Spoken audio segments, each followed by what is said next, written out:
All I want to do is be a country DJ. That's all I want to do. I'm the coach, Coach Ron Turnick. Welcome to KHTS, one of the finest radio stations in the country. I'm not kidding. I've been on over a couple of hundred stations. What's so great about this station, KHTS in Southern California, is that they give so much back to the community. The owners of the station, they really care about Southern California, especially the Santa Clarita Valley, Palmdale, Lancaster. We are heard all over Southern California. Today we've got a great show. The first segment, I'm a conservative, so I'm going to give you a disclaimer. I'm a conservative, but I don't have a dog in the hunt right now. I'm not a Trump supporter. I'm not a little Marco Rubio supporter, and I'm not his name is Bill Frank. That's my producer, Justin. We just do it live. He asked me so the first segment. So I've been on radio 15 years, 3 hours a day, live for many, many years. And my co-host is our first segment. He was so smart. His name is Bill Frank, and I named him Billy the Brain. I named him Billy the Brain for a lot of reasons. The business. Think about Superior Financial. Why is the commercials running, Justin? Financial. I need a new producer. Huh? How long are we? I need a new producer. All right. Hey, Billy, are you there? I am here, Coach. Live radio, baby, Southern California. Great to have you back on the air with me. How are you? Terrific. How are you doing today? Good. So I was just starting to say, nicknamed you Billy the Brain because you're one of maybe the smartest guy I know. I mean, you got a high IQ on the Mensa list, and I was just telling our audience in Southern California, I don't have a dog in this hunt. I mean, I'm a conservative, but I'm not a Trump supporter. I'm not a Cruz, and I'm not a little Marco Rubio supporter. So that leaves you out in the cold, doesn't it? Well, I'm out in the cold right now, and I don't know what to do, and I'll figure it out in the next few months. We got plenty of time. Second segment coming up, Billy, is a couple of ladies in the studio with me, and we're going to talk, second segment after I kick you off, we're going to talk about some serious issues. We're going to talk about issues of abuse, of suffering under, anyway, we'll get into it. We'll get into the second segment. But this first segment, Billy the Brain, is this morning, and we don't have to talk about Romney, but I've never seen this. I've never seen the guy that ran for president 4 years ago bash the guy that's running for president now. So here, let me just give you my opening take. I think the ruling class in this country, the elitists in this country, and I'm not one of those elitists, and I'm not in the ruling class. They're upset. They've never seen a guy like Donald Trump. They've never seen a guy act the way he does, talk the way he does. And I was mentioning somebody at breakfast this morning. When you look at what's happening in this country, he is appealing to what I call the countrymen. So here's my thought. You have two classes: the ruling class, which are the richy rich, and then the 99% of the rest of us. And the rest of us, I call the countrymen. We live out in the country, and we know what's going on in the world. We know what's going on in our daily lives. We see that we're not getting wage increases. We see businesses going offshore. We see businesses leaving this country and going to other countries. All the things that Bernie and Donald Trump talk about, they're actually true, and we know it. But the elitists who are in their little bubbles somewhere in Washington, have let us down. Here's my take, and then I'm going to shut up. They have let us down. These 435 congressmen are worth nothing, and the 100 U.S. senators are also worth nothing. They're leaderless. There's no leaders in this country. There's nobody bringing us together. There's nobody encouraging us to do a better job in our daily lives. There's nobody encouraging us to do a better job in our family lives. We're leaderless. So here we are, the public, out here to fend for ourselves, and we're mad, we're angry, we're upset, we're disappointed, we're angst over this leaderless political class that we have. And if the Republicans are upset, they need to blame themselves. Trust me. It's their fault that we're in this situation. It's their fault that we have President Barack Obama. That's all I'm going to say. There's a lot to unpack there, Coach. Okay, so baby, go ahead. Start unpacking. Go ahead. Take it point by point from the top. First of all, Mitt's speech today in denouncing Trump was interesting for a couple of reasons. The first reason is it's almost 4 years to the day when Trump made his endorsement of Mitt Romney. So here it is, 4 years later, after Trump does him a big prop, gives him the endorsement, here's Romney turning around and trying to cut the legs out from underneath Mr. Trump.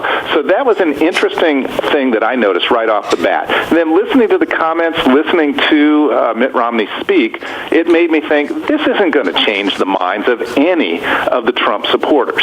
You know, the Trump supporters are anti-Washington, anti-establishment in the GOP, and anti-Wall Street. Well, nobody embodies those three things more than Mitt Romney. So whatever he has to say, Trump supporters have already discounted it. And it may have affected a few people on the margin, but for the most part, not going to have any impact whatsoever. But the possibility that it will have an impact on donors down the road in key states like Illinois, Ohio, places where Trump has to win, that's really where it could possibly hurt him. So those people hear Mitt Romney speak out, they go, ooh, I may not want to write that big check to Donald Trump, even though he is the presumptive front runner, because, Mitt Romney's under there cutting his legs out from underneath him. So it will all be very interesting to see how this plays out. Now, the other thing that I found interesting, looking at some statistics about campaign spending so far from PACs, is this, that so far of all the money that has been raised by the PACs against Donald Trump, only about 10% has been used in negative ads. And it really hasn't had any effect. It will be interesting to see when more of that money starts to be used in negative ads against Trump, how he defends himself and how he adjudicates all of the accusations against him. So it's all very interesting and all very disappointing from my perspective. Yeah. Here's why. Yeah, well said. I like the word disappointing. I'm disappointed, too. I'm disappointed in the Republican Party. I have been for a long time, and I'm now an independent. Oh, don't get me wrong. I'm disappointed on both sides. I mean, seriously, where's the talk about hope? Where's the talk about optimism? Where's the leadership, as you were saying? Who's saying that I'm going to be the leader, get out there? Trump says it. But in reality, if you look at it, look beneath the covers just a little bit, who would Trump have in his cabinet? You have to start thinking about that with a presumptive frontrunner. Who would Trump have in his cabinet? Who would be his Secretary of Commerce? Who would be his Secretary of Transportation? Trump doesn't have those connections. So he's either going to have to bring in outsiders who are going to have to learn all of this. Well, that part, we're talking to Billy Frank here on KHTS. The show is called The Business Life here on Thursday. You're listening to 1220 a.m. Don't forget, you can download the app. Billy, I got to we have the best radio app. You need to download it right now.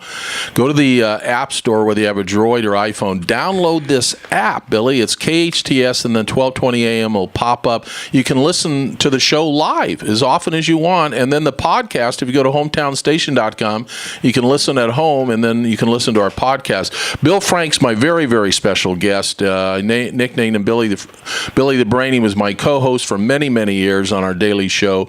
So, Billy, let me just highlight some points that Romney brought up. Trump's temperament. I don't care for his temperament. I don't care for his language. And there's no substance. This bugs the crap out of me that Trump can't identify or go deep or get into an intelligent conversation. The only thing I will say, based on your last comment, I do believe that he would bring a different kind of political animal to his cabinet. I do believe he's well connected and well networked in the business world. So that part I'm not worried about, because I think one of the great things about Reagan was he had a great kitchen cabinet. I think that was one of Reagan's great strengths. He had great people that were advising him. So I think he'll find those great people. But my concern is as successful as he is, or as he claims, he's so stupid in his approach, but apparently some people like it, Billy. Well, he's a bully. Let's face it, his initial reaction is to lash out at people. He lashed out against Mitt Romney shortly after Romney made those comments. That's just something that you have to take as part of his personality. But there were 2 points that you made there. The first point about his personality, the second point about his policies and not being specific. And here's where I would take difference with you. At this point in the campaign, really, what's the advantage? No politician is making real policy statements at this point in the campaign. Nothing is sewed up for sure. Why pin yourself down on policy? He's put out a couple, he's got his 7-point plan. Because they lie anyway. They'll tell us anything, and when they get to Washington. But that's why you're on the show with me. That's a very astute comment. And I agree 100% with what you just said. Why does he have to show his plays this early in the game? And can I just make one more point I want you to remark, and that is the media, the pundits, they're the ones that try to dictate to us how we should live our lives, and that's the thing that bugs me. We are a democracy. I want to be able to think for myself. I don't want the pundits telling me how I should vote, and I don't want Mitt Romney, what's his name, Mitt Romney, giving me his opinion and suggesting I do something based on really no facts that he has about Trump either. Anyway, I'm sorry to interrupt. Go ahead. Keep going. No, that's okay. And it's an interesting point that you bring up the media, because the media has probably the most to lose if Trump gets elected president, because Trump has already showed with his Megyn Kelly incident that he will put down the media, he will walk away from the media. And let's face it, political news is sort of the life's blood of the media. And if he shuts them out, or worse still, if he gets vindictive like he was against Megyn Kelly, then all of a sudden you've got a brand new playing field. And it will get, actually, I would imagine, pretty ugly in the media if that were to happen. So, well, I listened to his speech for a few minutes, and he's also knocking the media, which I understand, but he's stupid, I think, to do that. But maybe he's smart, because if most of us in the real world have a disgust for the media, then he's patronizing exactly how we're all thinking. That is true, but then you have to put the shoe on the other foot and ask, how do most people get informed to make their decisions about who they're going to vote for? Great. All right, let's go down that path. So if you're an old white guy like me, you're watching cable TV, but the young people, I mean, we both know that young people under basically 30 are getting their information from from what? From Twitter? Well, right now, Twitter maybe, but Twitter's more for journalists. Right now, they're getting it on Snapchat, they're getting it on Instagram, they're getting it on WhatsApp. That's where the young people are today. And do you think, and I have a couple of young people in the studio, I'm not going to embarrass them, but if you ask most young people who our 2 United States senators they couldn't answer the question. Young people, I think they've checked out. I think they checked out for the same reason us aged people are angry, is that they're disgusted. They don't believe in the political class either. Well, here's an interesting point. You mentioned that you're an old white guy, and that's a little demeaning to yourself. But what I found interesting about the 2 campaigns, the Democratic campaign for the presidency and the Republican, is this: if you look at the Democrats, they had 3 old, rich white people there running in the race. But as you look at the Republicans, interestingly enough, you had a black person, you had 2 Hispanic people, you had, 1 rich guy, there's no question about it, but then you had the governor of Ohio. You had a much more diverse field in the Republican Party, and diversity plays well with younger people. So to that end, I think younger people may start to get more interested because of the diversity that the Republicans at least put into the primaries. That should be very interesting. All right, Go ahead. Well, go ahead. I was going to say, statistically, young people don't vote. I mean, the people that vote typically are 50 years and older. That's the class that votes. Older people vote. Young people get to... Huh? I can give you statistics for the county in which I live, which is Ventura County. We have 109,000 people in the city of Ventura itself. Of those 109,000 people, only 24,000 people vote. And get this, of those 24,000 people that vote, 61% of them are over 55 years old. There you go.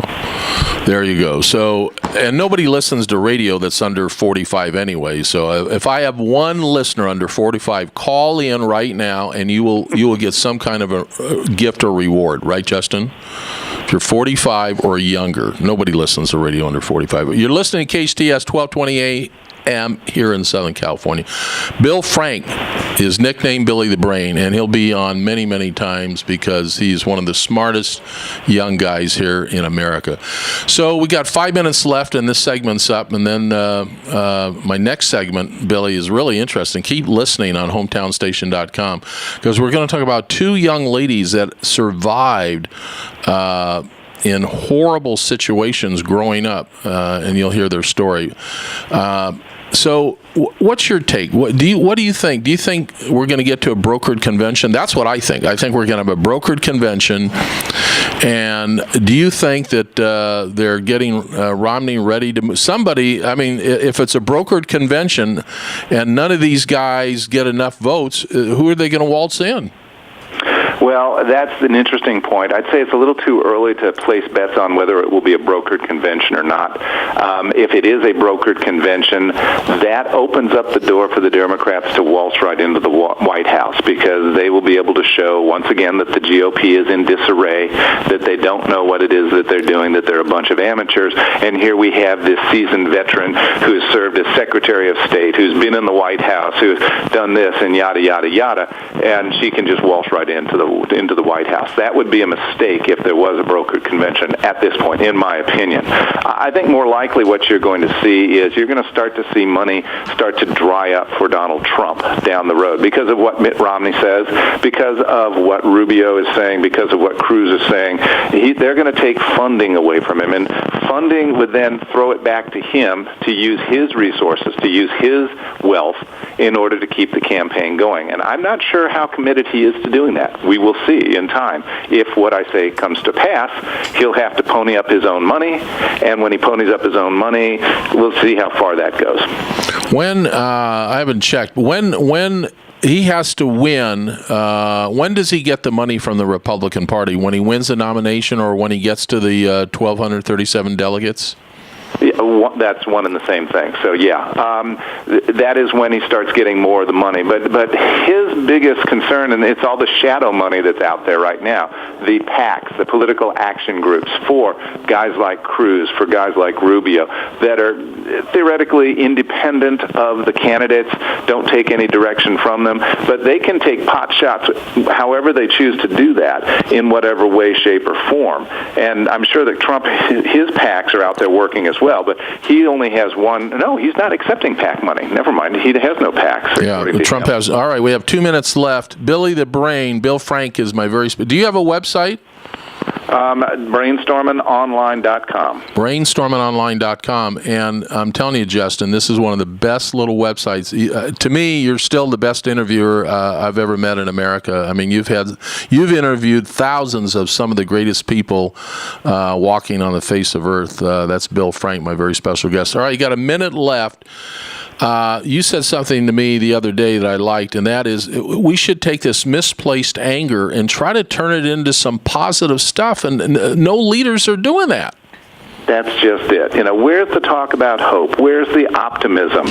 Where are we going to have a vision of the future for the United States that's better than the present? What we've got on both sides, Democrats and Republicans, everybody's saying that the world is going to hell in a handbasket, that President Barack Obama left us a mess, or in the case of the Democrats, they're saying that the wealth inequality is creating a mess. No matter which side you're on, they're talking about how bad things are. I don't want to know how bad things are. I live day to day with the bad stuff. I want to know what you're going to do to make it better. Give me something to be optimistic about. Give me some reason to have hope. Give me have some reason to think that the future is going to be better than it is today. Don't just tell me how bad it is now. I should have run for office. I regret and I apologize to our listeners. And you'd have been my number 2 guy. I mean, we could have done some good stuff together, but maybe next time around. Bill Frank, what's your website again? Brainstormingonline.com. And do you have some of your interviews on there? I have all of my interviews. All your interviews, and there's some of the greatest people, like I said earlier, that have walked on the face of the earth. Bill Frank, thank you, pal. You'll be back many, many times, and we'll pick a subject next time. Try to make it interesting every time that you come on and use all your brain power. He's a graduate with honors at Duke University. Go Blue Devils. Thank you, Billy. Thank you, Coach. Talk to you soon. All right. We'll be right back with two young ladies in the audience in the studio that really have overcome some big things in their life, and they've got a positive message. So if you're interested in changing your life, if you're stuck right now in your life, if things aren't going well, if you're being abused at home by your husband or your family, these are two ladies that have overcome all this crap, and they have a message of hope and change, and that's what I hope our show is all about. The business of life on KHTS. Will be right back.